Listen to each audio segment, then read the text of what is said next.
Yes. Yes. So, they're apparently very, very concerned with the law and This little meeting is being interstitial recorded. details of the law. Hi, Rabbi.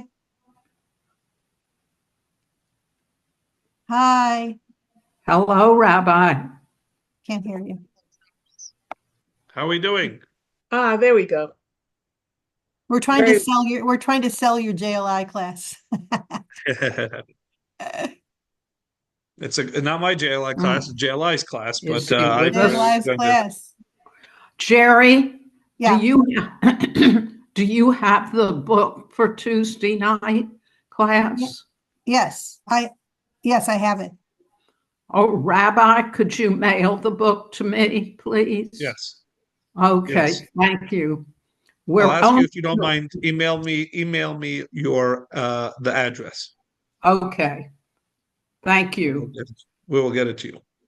It made a Thank big you. difference having the book. I don't know how you could have gone through that first class without the book, but okay. Yeah, I get Oh, it. it definitely helps. But Sudi, were you able to kind of keep up with it, oh even minus yes. the book? I got a lot out of the class, even without the book. Wonderful, wonderful. You see, Definitely. I didn't expect anything different, Sudi, because you were brilliant. Oh my God, I'm not brilliant, Yes, but you are, I Sue. have I have a brilliant teacher. You yes see, and yes. thank you. I was fishing for that kind of compliment. No, just kidding. Yes. All right. Nobody ever admits to fishing. Uh, no, anyways, all right. Um, um, I want to talk about two things that are relevant. But first, I want to dedicate the learning to a few different people that we still need to hear good news for. One is Akiva Amiel Ben Bracha, the member of our community who was diagnosed with lung cancer, who, thank God, after a couple treatments now and the CAT scan, the doctors are very happy with the progress. That it is less than 50% in the lungs. It's the manifestation in his brain has disappeared in completely, and God willing, Wow. Wow. it should continue going in that direction. To Yael Sarah Bat Parel was a young woman my age who suddenly the flu that not suddenly, but it was a flu turned into pneumonia and eventually ended up in the ICU with septic shock. Thank God, she is out of the ICU and is recovering nicely. Um, to the one that we really need to hear good news for, which is the son, the 1 year old son of my first cousin, a baby who was choking and is still fighting right now for his life. Ah, So Chaim Meir Tzvi Bat Maryasha Malka. Chaim Meir Tzvi Bat Maryasha Malka. May the learning be in the merit of a miraculous, speedy recovery for him. And then not to get very heavy, but obviously necessary in the memory of a classmate of mine, Chabad rabbi in New Jersey, who very very suddenly passed away. Uh, he was totally fine 1 minute and uh, was actually had taken his family to a concert in which he was, because he had a very nice voice, was called on stage to sing along, and a couple hours later had collapsed and suddenly passed away. So Wow. truly a tragedy, and um, his name was Levi Yitzchak Volosov. So Levi Yitzchak Ben Chaim, Allah Hashalom. May any the learning we do be in his merit, amen. and may we only hear of good news. Ultimately, may Mashiach come and be the ultimate good news. So, for all those reasons, for all those people, and for all those reasons, we will dedicate our learning. And I do want to focus on two things in our learning today. Number one, the Parsha, and obviously it's a very special Shabbos called Parsha Beshalach, is the story of the splitting of the sea. And in it is the famous Az Yashir, the Song of the Sea, which names the whole Shabbos. This is called Shabbat Shira, the Shabbos of song, for this reason, because of the special theme, the special subject of this week's Torah portion, but also because this week, this Shabbos, is a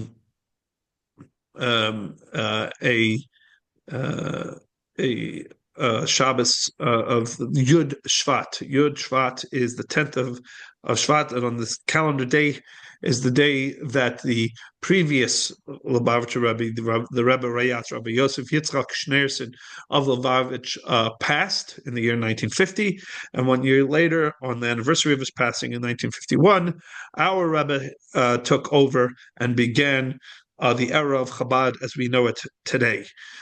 So very, very significant day, not just for Chabadniks, but for the greater Jewish world and for the world entire. And so there is a theme associated with Yud Shvat, and so we will start with that and then connect it to the Parsha of the week. We'll do a little bit of that rabbinical magic, bringing the two together. So this week, or rather the really one of those clear indications that the men of that caliber of our sages, scholars, and rebbes are operating on a different spiritual wavelength than the rest of us. That they exist in a different sphere than the average individual. Is this a kind of direct proof, as it were? Most of the Chabad Rebbes had a kind of a process in which they would give over a discourse, what we call as a mimer, a deep Hasidic discourse, at which point, usually on a Shabbat or a special occasion, there would be those that would record it. Among the Hasidim, certain Hasidim were designated because of their insight, their brilliance, or their ability to memorize, have photographic memory, to be able to, eidetic memory more, to be able to act as kind of human tape recorders, to hear the mimer as it was being said and commit it to memory in real time, because these were said oftentimes on a Shabbat or on a holiday, and they would have to remember all the talks and discourses in their entirety. And Rabbi YY was one of them. Correct, Rabbi Y.Y. Jacobson, as well as his brother Rabbi Simon Jacobson, and the head of that brotherhood, at least in the years of the Rebbe, was Rabbi Yoel Kahn, who's considered the foremost authority, other than the Rebbe himself, on Hasidic thought of our generation. But obviously we're talking about one generation earlier in the previous Rebbe, but also he too had this group of chozrim, of those. Chozer means to be the ones who will repeat, and they would memorize the Farbrengen, commit it to paper, and then send it into the Rebbe for editing, at which point the Rebbe would edit and would come, kind of the final product would come out. And then at that point already publishing was common enough. Back in the day, what this meant was that later handmade copies handwritten copies would go out and spread out among the Hasidim, etc. But obviously, at this point, already in the sixth generation of Chabad, from the kind of the 1900s to the 1950s, early 1900s to 1950 was the tenure of the previous Rebbe. Things were able to be printed. And so what the Rebbe would do was not immediately give it to his secretariat for immediate dissemination, but he would write a date on top of the Hasidic discourse for some future date, which he felt was the correct date for this mimer to be printed and disseminated among the Hasidim, this Hasidic discourse to be disseminated. So in a certain year, in middle of the previous Rebbe's tenure, on the date of Yud Shvat, the 10th of Shvat, which was the anniversary of the passing of his grandmother, the wife of the fourth Chabad Rebbe. The previous Rebbe the Rebbe Rayatz held the Farbrengen. The sixth Chabad Rebbe now is held the Farbrengen, and gave over a Hasidic discourse. It was taken down, it was recorded, edited, and then presented to the previous Rebbe in its final form. And the previous Rebbe approved it and wrote a date for dissemination. And the date he put down on the Maimer was Yud Shvat Tavshin Yud. Yud Shvat 55710, sometime many years in the future, right? The 10th of Shvat 1950. And so the Maimer was put into the file cabinet. And then on that Yud Shvat, at this point, the previous Rebbe was already in the United States at the building known as 770 Eastern Parkway. And that morning was a Shabbos, just like it is this year. That morning, the Hasidim were very excited because they knew that the previous Rebbe had given this date as the date to disseminate among the Hasidim one of the Maimers he had previously given over, and now was the date of publication or the date of dissemination. And so it was published, it was printed right before Shabbos, and the first copies, hot off the press, as it were there for the Hasidim in the Shul of 770. They were the first ones who got their hands on it, and they were studying this Maimer on the morning of that Shabbat. Now, there was a cloud over the Hasidim at that point because the previous Rebbe was not well. He was physically ill, had been so for a number of months at that point. But the Hasidim were learning the Maimer. And the Maimer is based, as all Maimarim, as all Hasidic discourses are, on a quote from Scripture. This one, a quote from the Song of Songs. And the quote is, Basi Legani Achosi Kala. The whole Shir Hashirim is a dialogue between the masculine shepherd and the feminine maiden. And we understand this to be a metaphor of the love story between God and his people, the Jewish people. It is considered a uniquely special book within Scripture for that reason, because it is the only one that has the temerity to depict the relationship between God and us in this more lateral paradigm of two beloveds versus what I think is more kind of the intuitive sense of the relationship between God, which is either the master, the servant, king and subject, father and child, perhaps. But this one presents and allows for the metaphor of a relationship with God as two lovers on pretty equal footing, which is what makes Shir Hashirim so unique. Now, this particular quote of Shir Hashirim is, I have come to my garden, my sister, my bride.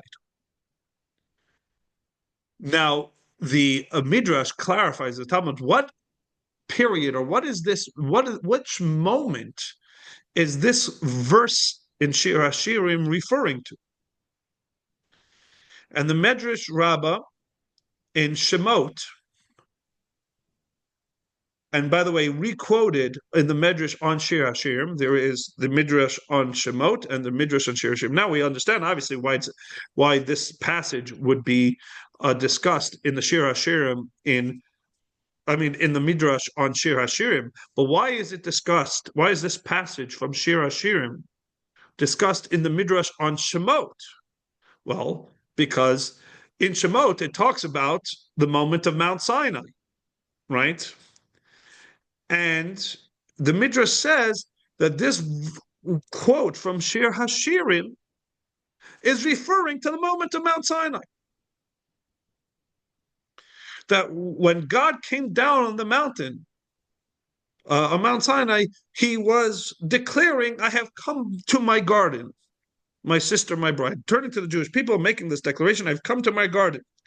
And the Midrash points out that it is a remarkable thing to say this, that which place in all of creation and existence does God refer to as his garden, as his as his place that has always been his place, his main place, the place of his true pleasure and his true home.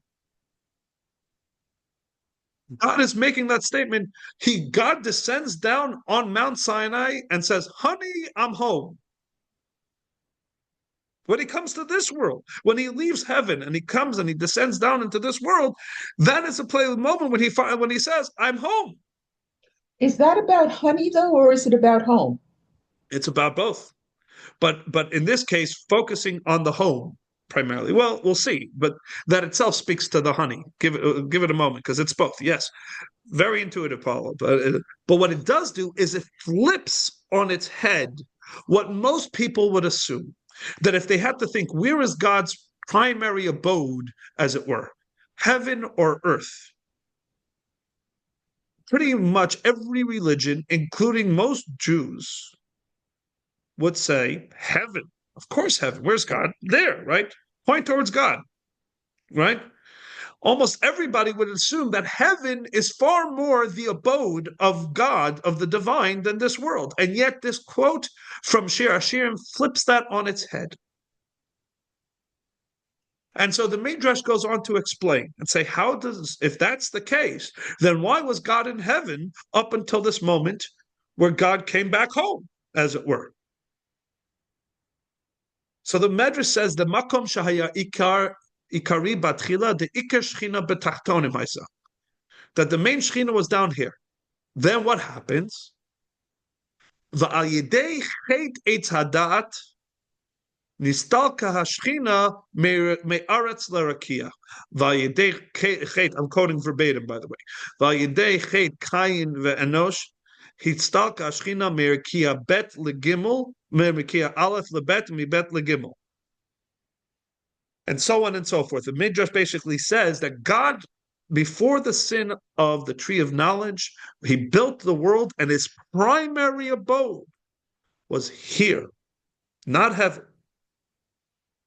And then comes Adam, and he sins, Adam and Eve, with the devastating sin of the tree of knowledge, which was the first of all sins and opened the door for further sins. And he took God's home and he made it uninhabitable for the pure Shekhinah. And the Shekhinah had to remove itself, one layer, from this world to the first layer of heaven. Then comes Cain, and he kills Heva. Cain kills Abel, and the Shekhinah has to remove itself further. And then Enosh introduced idolatry, and the Shekhinah has to remove itself further.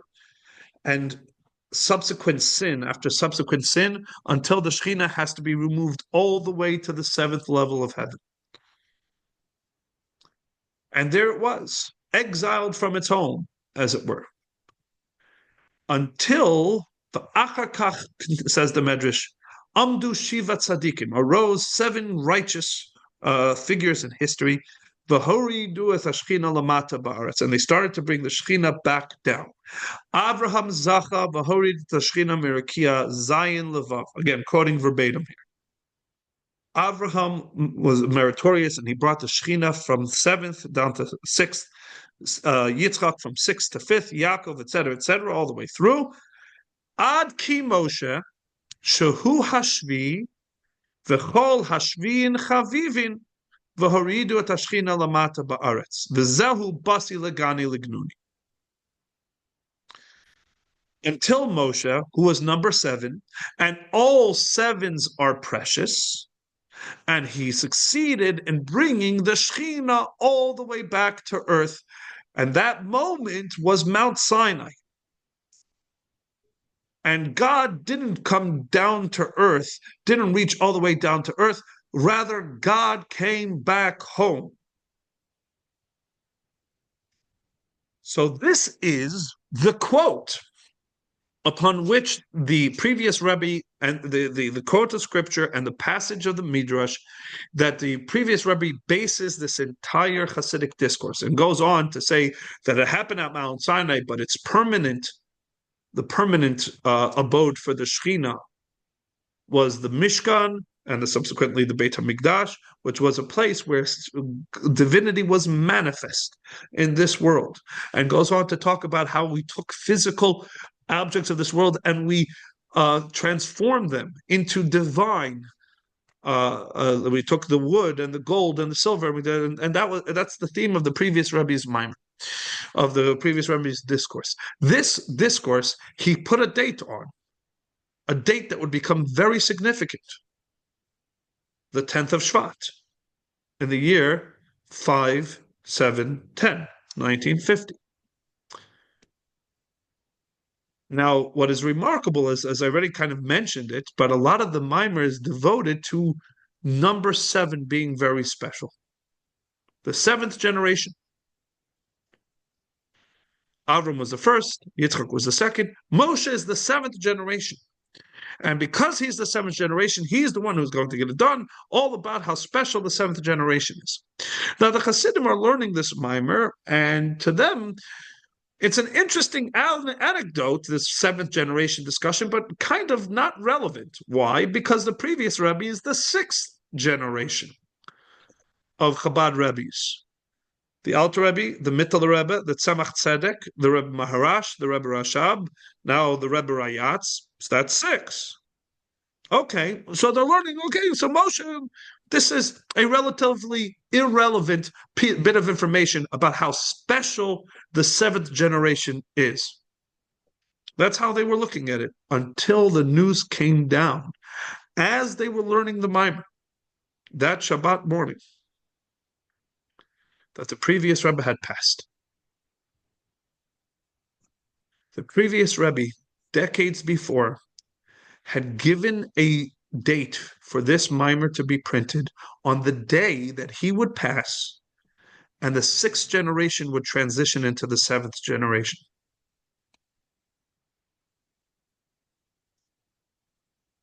You can imagine, in a sense, the power that the Hasidim came to realize in the span of seconds,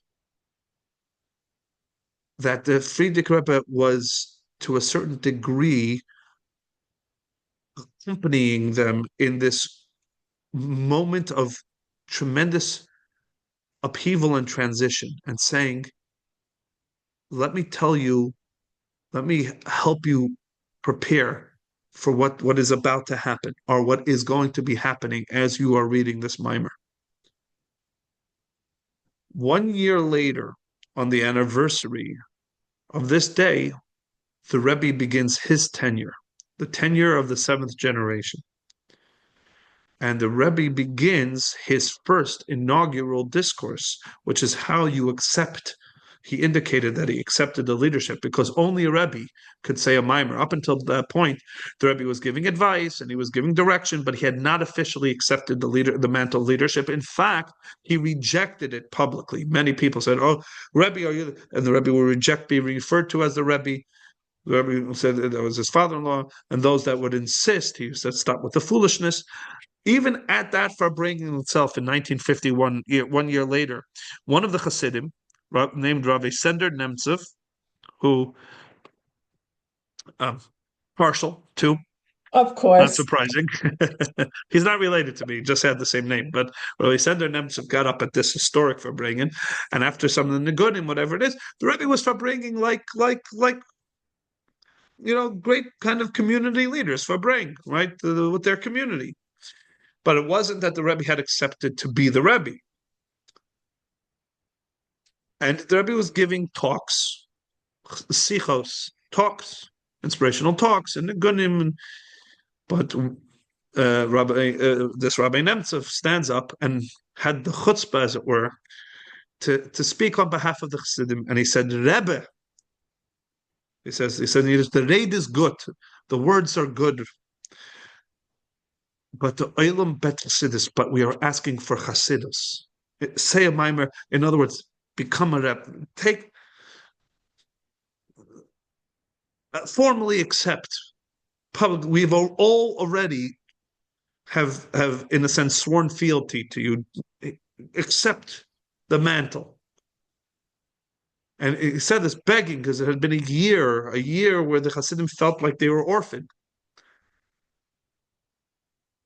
And the Rebbe made with his hand, sit down. Just sit down. They sing a few more Nigunim, and then out of the blue, the Rebbe goes, there's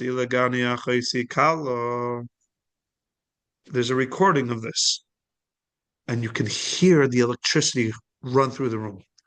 The Hasidim realized they are at a historic moment. The Rebbe had just officially accepted the mantle of leadership and picked up exactly where his father-in-law left off. And he quoted, now it's interesting. It's interesting because I said that if you think it's wild already that the previous Rebbe put a date on this mimer, on this Hasidic discourse, that was the date of years in advance, the date of his eventual passing, in which he talks explicitly about the seventh generation being special, because the seventh generation will get it done. So I will tell you, not only did the previous Rebbe identify the change of generation, the previous Rebbe identified who would be the Rebbe of that generation and lead the people, who would be the Moshe Rabbeinu of that generation. How do I say that?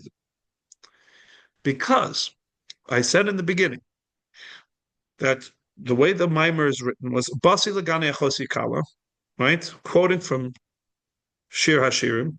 The next words of the mimer are Isa b'Medrash Rabbah. It says in the Medrash Rabbah this whole passage about that the Shechina, that this verse indicates that the Shechina was first down here, then seven sins, and then 7 righteous.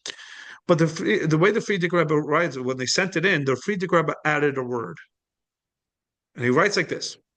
He says, and it says in Medrash Rabbah, and he puts in parentheses one word, bin komo, in its original place. Because I already said, that this Medrash was cited twice. This passage of the Medrash is cited twice. One in the Midrash on Shemot, and the identical passage is cited in the Midrash on Shir Hashirim. Now, one of them is the original place, the one in Shemot, and when in Shir Hashirim it re-quotes that passage from Shemot. Okay? Now, it could be it. Go look in the Medrash Rabbah. It's in 2 places. The Frierdiker Rebbe insisted, don't go look at it in Shir Hashirim. Look at it specifically in its original place in Shemot. Now, why? They're identical. There's only one difference between the way it is cited in Shemot in its original place and the way it is cited in Shir Hashirim. One difference. Okay? Now, the previous Rebbe had 2 sons-in-law, 2 potential successors. In fact, there was a little of a discussion who would be the successor. The elder son-in-law was Rabbi Shemaryahu Gorari, a great, righteous man, a brilliant Torah scholar, etc., etc.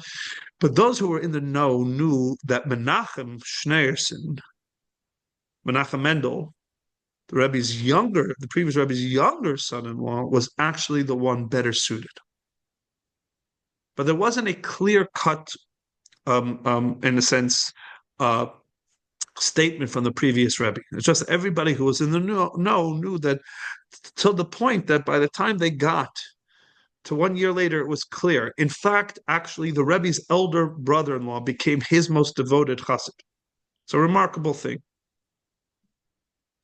It's like Moses and Aaron. Yeah, very much like that. Correct. That is a kind of analogy was made many times by the Chassidim. Even at that time, and later since, when people talk about it, that they say it's like a Moshe and Aaron story. Now, this is an important piece of information. Why? Because I said the 2 passages are nearly identical in Shemot in its original place, which the Frierdiker Rebbe says, go there. versus where it's quoted in Shir Hashir. Why? Because in Shemot, it gives you the name of the Tana, of the great sage, who's the author of this passage. Like the Talmud would say, Hillel says such and such and such and such, or Rabbi Akiva says such and such and such and such, right? Who's the one who said this statement in the Medrash, that the seven sins and then the seven tzaddikim? Who said that? The attribution is in its original case, but it's not, and it's when it's requoted in Shir Hashir. That's the only difference.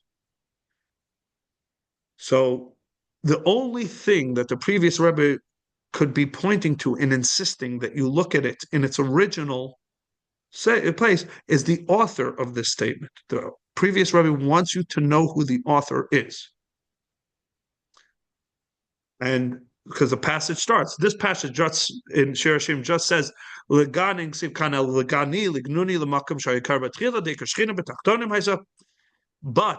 the one in Shemot starts with Amar so and so. Who is the so and so? Was a little known Tana who is not often quoted in the Talmud, but every once in a while. But the name of this Tana was Amar Rav Menachem Asne de Rabbi Eliezer. Says Rabbi Menachem, the son-in-law.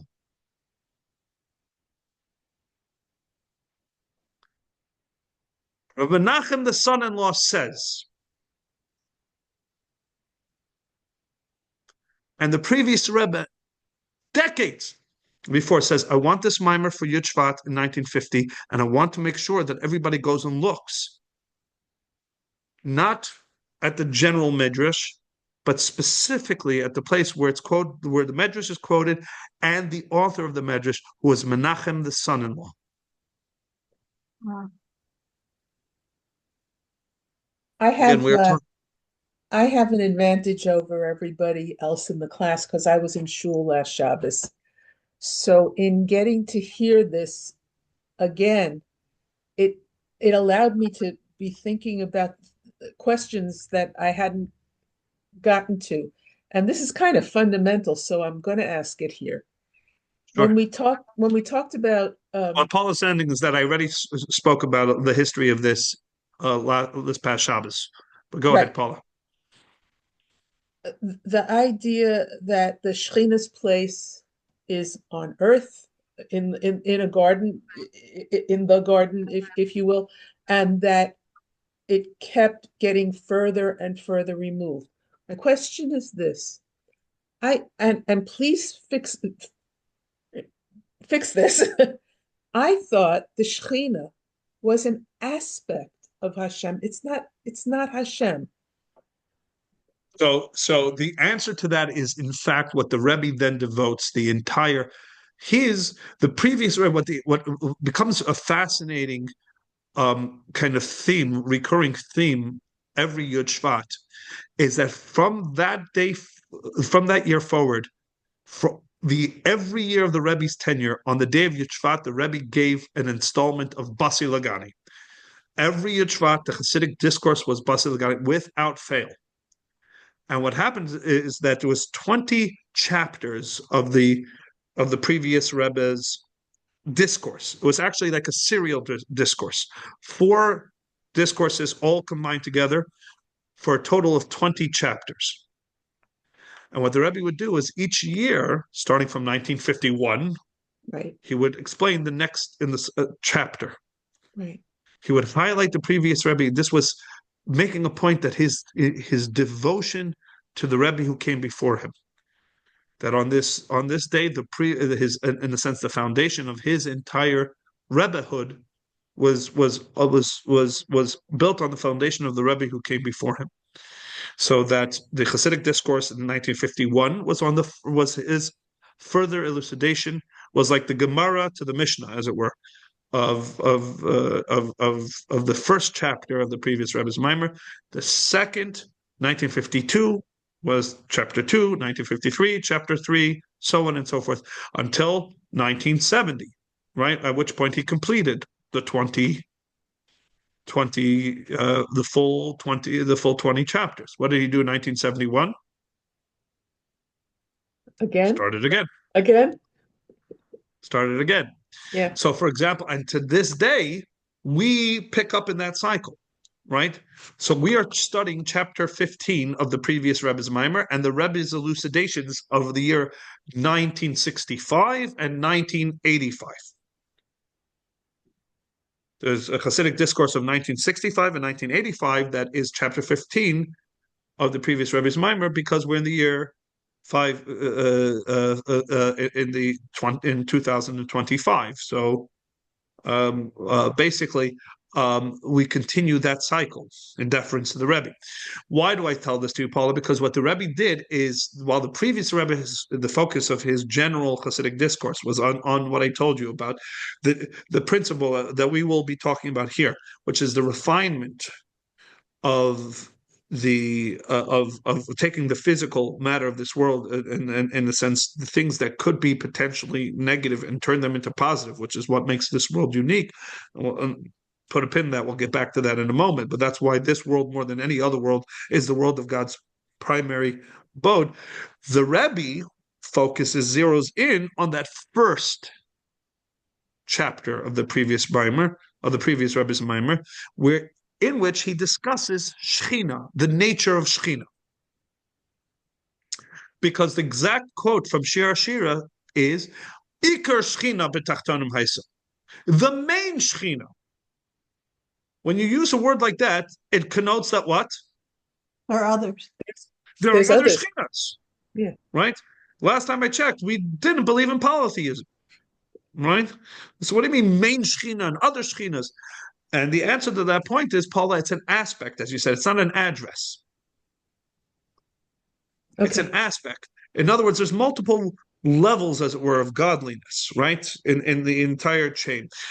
Any level could be called Shechina if it has this attribute. The attribute of descending from a level on high to become the kind of the crown of the next level down. That which is what the word Shechina means. In other words, it's an attribute of godliness. Any level of godliness that performs this attribute of coming down to rest, right? Which is what the word Shochen, right? Can be given this label Shechina. So a lot of levels in the whole chain of creation, of godliness, do this, in which they leave the realm receive from the realm above and descend. If you are familiar with the Sefirot, every Malchut, you have Chachma, Bina, Dat, Chesed, Gvura, Tiferet, Netzach, Hod, Yisod, and the final level is Malchut, which receives from all the various faculties of that realm. It then turns around after receiving, and it becomes the governor of the next level down. It goes from being the lowest level. It's like if you think of a hierarchy of a business, right? That lowest level of one, the lowest person in that one level is one who receives and then becomes, as it were, the head of the next level down, right? So Malchus of Atzilut becomes Keter of Bria. Right? I actually understand what you're saying. It's scaring me. That's scary. No, it does. Fearful. There is a structure to this. This is Olam HaTikun, right? This is the world of Tikkun versus Tohu. So there's going to be structure to this. God deliberately did it in the way. So there's all the realms, and the lowest level of the realm before, when it turns around and becomes and rests on the next level down, at that point it could be called Shechina. So Shechina could be referring to many different places, many different levels. So when the Midrash says Ikar Shechina, the main, the principle, Right. the original, Right. as it were, that does make it an address. That tells us we're not talking about Shechina anywhere. We're talking about the main Shechina was down here. And this is to the point, Paul, because now you're talking which level gets referred to which is the very first, the original, point of origin. That's godly. That's God in his essential form, even before the original contraction, before the realm of Atzilut. Godliness in its essential place already there's the ability to find the nature of Shekhinah. And by saying the principle, the main Shekhinah we are referring to up there, that was here on this world, not some later iteration down the whole chain. We are talking about that God in his essential form.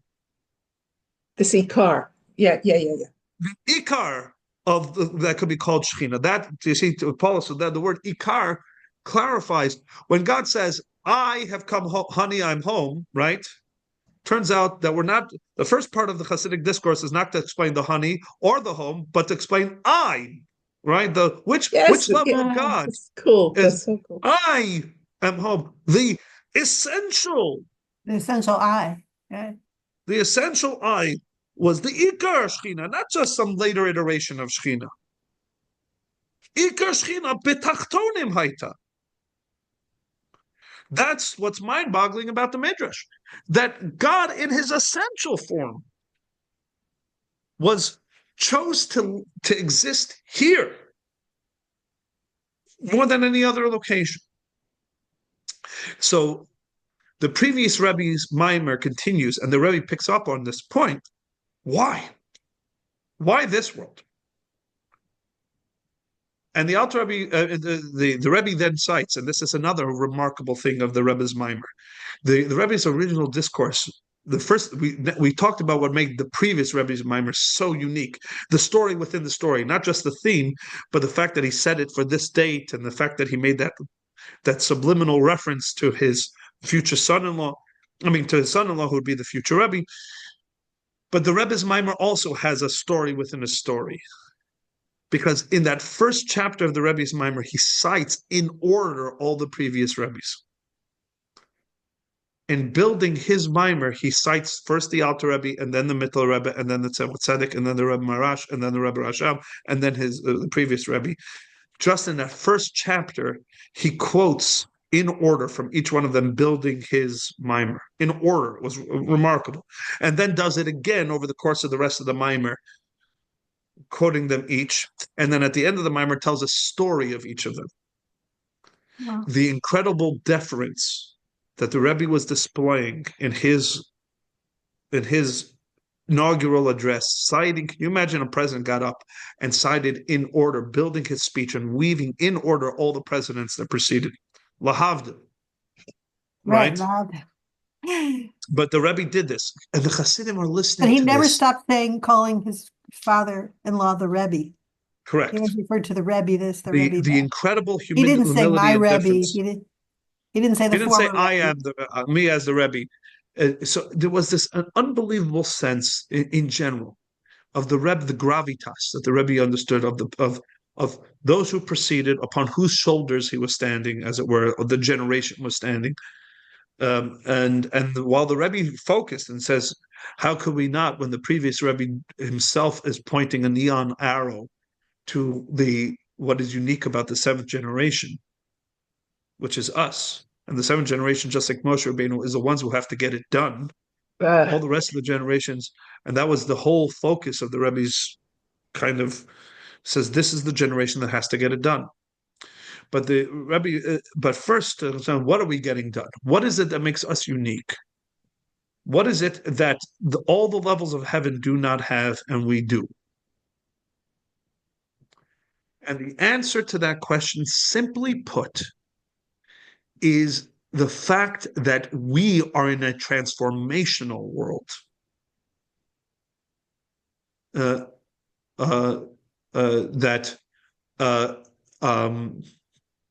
we are all we are not static. Atzilut cannot be anything but Atzilut. Bria cannot be anything but Bria. Yetzira cannot be anything but Yetzira. And the angels, Michael cannot be Gavriel, Gavriel cannot be Raphael. They can't be Gavriel Hatzadik or Raphael Harasha. These things don't apply in levels of heaven, which on the one hand makes them very close to God because they were created to be very close to God. They were engineered to be transparent to godliness, conducive to godliness. And so in that way, in a kind of a revealed sense, in their static state, they are far closer to God than we are, which is why so many people look up and say, of course, that's more God's place. All those things in that realm are far more conducive to God and to holiness. They're far more transparent to godliness. This is a world of rebellion. This is a world that's chaotic. It's a mess. It's corrupt, etc. And that exactly is why this is the world. This is the dynamic world. This is a world that is not static. This is a world that carries that gene that is only found in God himself. The gene to create something from nothing. The angels can't create something from nothing. The angels are. They are what they are. They can't be anything else. This world, we can transform things. God gave us his Midas touch. God gave us his Midas touch. He gave us the ability to take something that seems to be one way and transform it into something completely different. An angel cannot take something and make it holy. Because one of two things. If it's not holy, the angel can have nothing to do with it. And if it is holy, the angel It happened already. can't do anything to it. Right. It's already holy. It happened already. Right. A human being can touch the darkest, most corrupt, because unfortunately that's within us. And we can turn it into the most godly because that's also within us. I think the angels can affect change, just not nearly to the extent that we can. They cannot bring about transformative change. All right, fair enough. I'll buy that. They can accelerate change that's already in the process. They can support something in its state that it's in already. Basically, what they can do is lateral. They cannot do vertical. Yep. Okay, follow what I mean by that? Yep. If a cow walks into a shul, nobody stands up for the cow. Well, actually, everybody would stand up for the cow and run for their lives. But if a cow just walked into a shul, but ostensibly, do you need to rise for a cow? No, because it's a cow, right? And other than an expression that was very popular in the 80s, we don't say holy cow, right? It's a cow. It's not holy. It doesn't need to be. But if a Torah comes out of the ark, of course we rise. The Torah is the holiest thing that exists in this world. Now, what makes it holy? It's just the skin of a cow wrapped around sticks. No. A Jew got to it. That's what it is. A sofer got to it. And he wrote words. And not even then did it become as holy. What made it holy? When a Jew performed a mitzvah with it. Candlesticks are not holy until they're turned into Shabbos candles. Bread is not holy until a Jew makes challah of it and makes a blessing over it on Shabbos. We have the Midas touch that God himself gave us. This is the world of transformation. This is the home of God, because God is a creator. Takes something from nothing. And to a certain degree, counts on his partners here to get the job done. The way Hasidus sometimes says it is that God brought took nothing and made it a something. And it's our job to take that something and revert it back to the holy nothing. Is this how we explain that you don't have a Rebbe now? No, well, 1 minute. We're not there. I don't want to go down that thing because I will devote a few minutes at the end to discuss that. But understand that we're talking about daily life with the Rebbe from Moses onward. I was going to say from before Moses, but the truth is not from before Moses. Because he said it. Avram Avinu did not have the ability to make this transformation.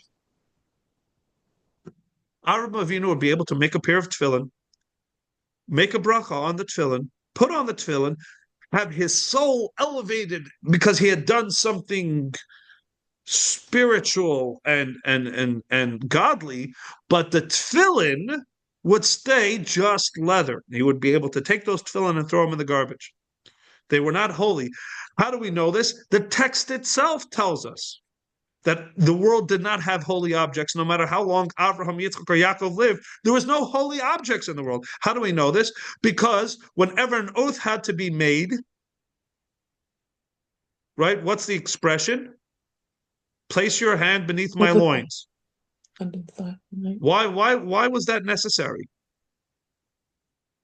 What do you mean? You can't make an oath without placing your hands in a place that would get you arrested today? What is going on? Why is that a necessity of an oath? Very simple. Because just like now, an oath has to be made with your hand on the holy object. But there was no holy objects. There wasn't. Right today is a shvua. We get this idea of making an oath on a Bible from the Torah. The secular, we as in the secular society here in America, get it from the Torah because throughout the ages that in the Talmud, you want to make an oath, a real oath. What do you have to do? You have to make an oath on b'shvua b'nekitas hachefetz, in which you're holding a holy object, right? So if you have to make an oath, you go to the local shul, you take the Torah out of the ark, you hold the Torah, and you make an oath. That's the way it always was. In Avram, Yitzchak, and Yaakov's days, there was nothing physical to hold on to that was holy except the one thing, the bris. The one place where God says, I am imbuing spirit, divinity into this physical, and that's what it is. That's not only an interpretation. That literally is the one singular explanation to the place your hand under my loins. The Torah speaks in a clean language. But there was no other holy objects. Had there been a Torah, Avram would not have asked Eliezer to place his hands beneath his loins. And until an event occurred where God says, Basi ligani lignuni, right?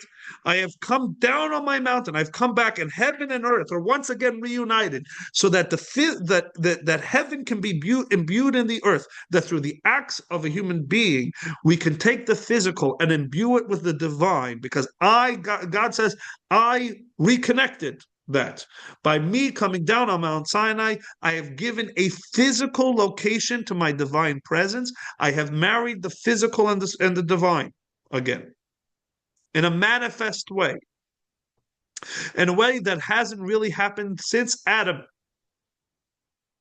But once again, it has been returned to this world, so that from this point forward, you Jewish people, with every physical mitzvah you do, you'll pick up a citron, you'll make a bracha on it, it'll be called an etrog, and you're not allowed to throw it in the garbage anymore. It has to be taken care of, right, with the burning of the chametz, and other things need to be buried, right? Because you are now have the Midas touch has been given back to the people in a way that no angel can. Even after Matan Torah, an angel cannot do this because an angel is not dynamic. Only a human being is given that spark of God Himself, of the essential God. Because only this world has that dynamism. This world is the epicenter of all of the purpose of creation. And I said that moment happened at Mount Sinai. But what was the primer to this moment? In the final few minutes, watch this rabbinic magic. You ready? Here we go.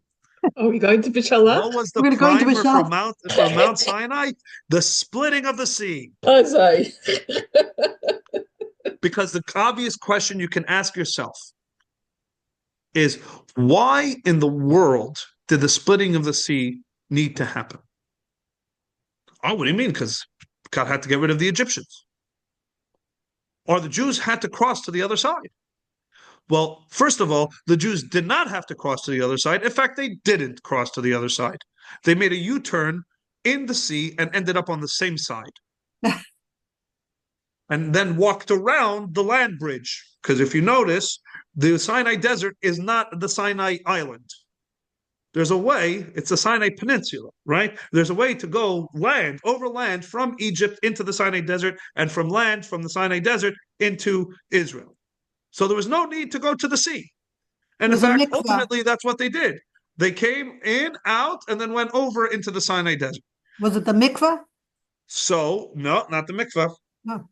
So you say, okay, because God, so they did that because God had to get rid of their pursuers, the Egyptians. Yeah, you know what it takes what it takes for God to get rid of their pursuers? He just has to, he doesn't even have to flick his fingers. He just has to stop animating them. Right. Better said. Yeah. It's really well said. So why, you have to ask yourself always when these things, why did God choose to do it this way? And the weird expression, Kriyat Yamsuf. What does Kriyat Yamsuf literally mean? The cry of the No, Kriya with an ayin doesn't mean the calling out of. It's not Oh, it with an doesn't? aleph. Oh, Yeah, means Oh, the the tearing tearing? apart. the The tearing. tearing apart of the Yamsuf. Likoah. It's an interesting way. It doesn't mean the splitting of the sea. We have other words for that. The Levater. tearing. Yeah, the tearing. It means the tearing apart Yeah. of the sea. Tearing of the sea is something you do when something has a strong desire to remain whole, and you are forcing it apart, and in this case, to reveal the dry land beneath. Okay? What's the word for nature? The nature in Teva? Hebrew. What is the word? Teva. Teva. What is the root word for teva? What's it literally mean? Lavo. Teva, in other words, is a borrowed term for nature. The word literally means drowned, or kind of Atvia. beneath the surface. Oh, like immersion? Why? Like tvila? Immersed. Litboa, litboa, tubu. When something drowns, it's in the sheer. We say it throughout the Azyashir, tubu b'yamsuf, right? Why would nature be called that? Well, in the words of the great Jewish scholar, Rabbi Albert Einstein, who said that nature, teva, is God's way of being tavua, God's way of being immersed beneath the surface, or the way he phrased it, God's way of remaining anonymous.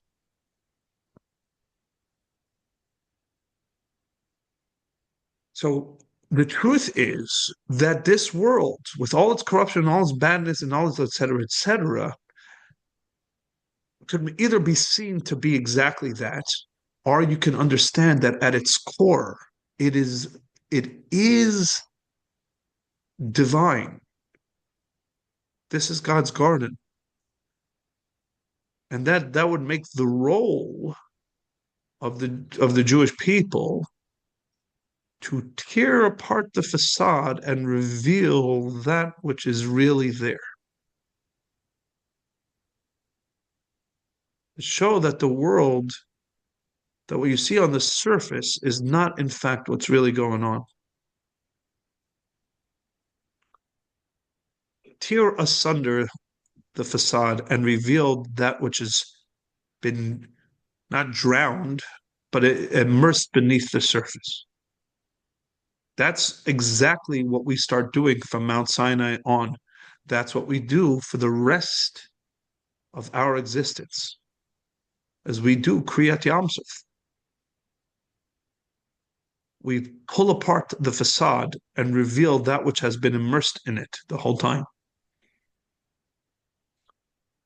It is not surprising that Kabbalah refers to kind of the revealed worlds as the dry land, and the hidden worlds as the sea. To tear apart the sea and walk on dry land. You ever notice it says that again and again, right? And they walk on dry land in midst of the sea, dry land in midst of the sea, dry land, not just land, dry land, right? Charava, right? Charava again, Charava, and they went on Charava, right? What's another name for Mount Sinai? Mount Horeb. Charava, Horeb. You think these things are all accidents? The whole point of Mount Sinai is to show that dry land that has been buried beneath the sea, the truth of a world that exists beneath the surface, the godliness that exists if you were just willing to pull apart the facade and take a look a little bit deeper, and to see the godliness that is at the core of everything.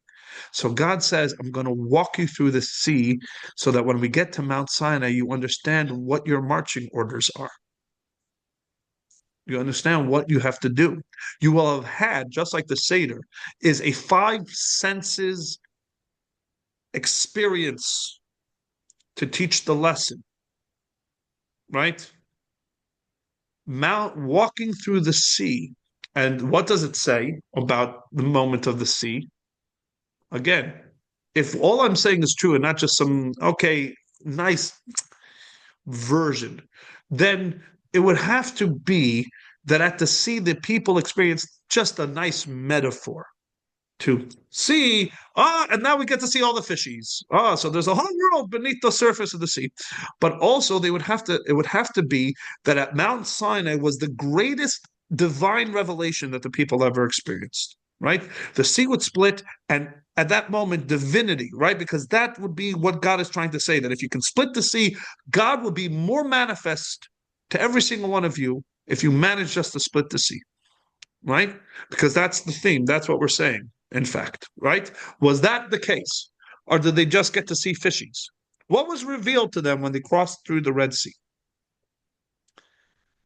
So in the Shirat Hayam, in the Song of the Sea, it says, Zeh Keli Vanvehu. And it says, this is my God and I will glorify him. And the Talmud says, Zeh, Mara be'etzbo v'omar zeh. At that, what they saw at Mount, the revelation of godliness that they experienced at the Red Sea was so clear that they were able to point with their finger and says, there's God. And it says, Masha ra'a shivcha al hayam, lo ra'a Yecheskel ben Buzi kol yamav. What even the lowly maidservant saw at Mount going through the Red Sea, not even the greatest prophet short of Moshe, Ezekiel himself, did not ever experience. That was what the splitting of the sea was, showing that when you split the surface of this world, you will be able to uncover the godliness, the true godliness is that sits at the core of this world. This world is not the furthest away from godliness.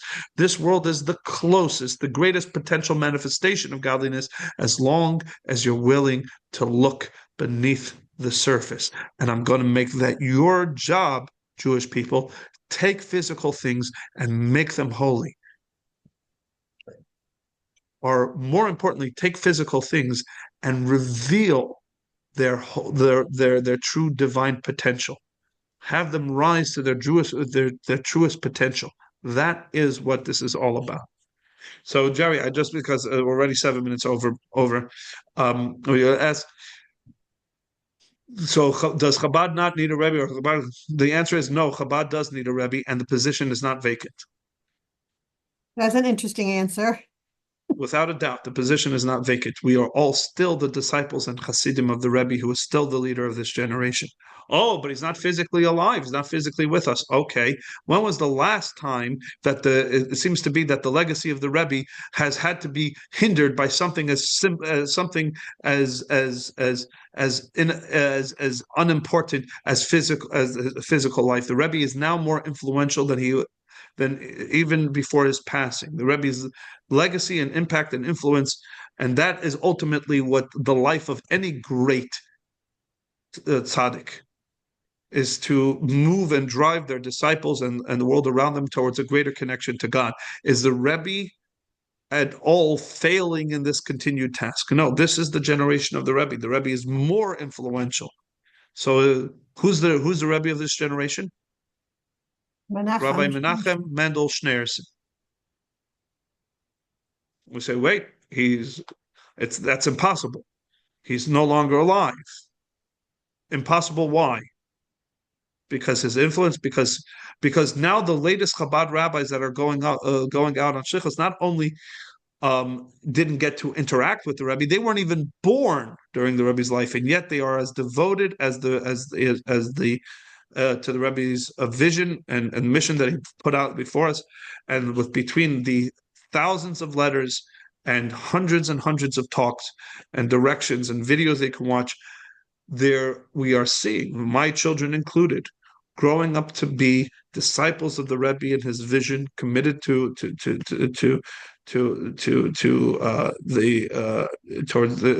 that which he undertook on behalf of the generation, and that for bringing all those years ago in 1951 and getting stronger and stronger and closer to the goal. So we are not doing it without the Rebbe. We're just maybe not doing it in the way that we were with the Rebbe, in the way we had him in 1994, up until 1994. But ultimately, nothing really has changed from the legacy and from the Rebbe's leadership and influence. Except for potential for new words from the Rebbe. Sure. And of course, we feel a great yearning for that, which is why the Lubavitcher Chassidim, more than anybody else, are truly calling for the coming of Mashiach, because this is still this is an unacceptable state, but it was an unacceptable state before 1994. What do you mean? Because we didn't have a Mashiach. Yeah. And the Rebbe was the one who was trying to drive that home to us.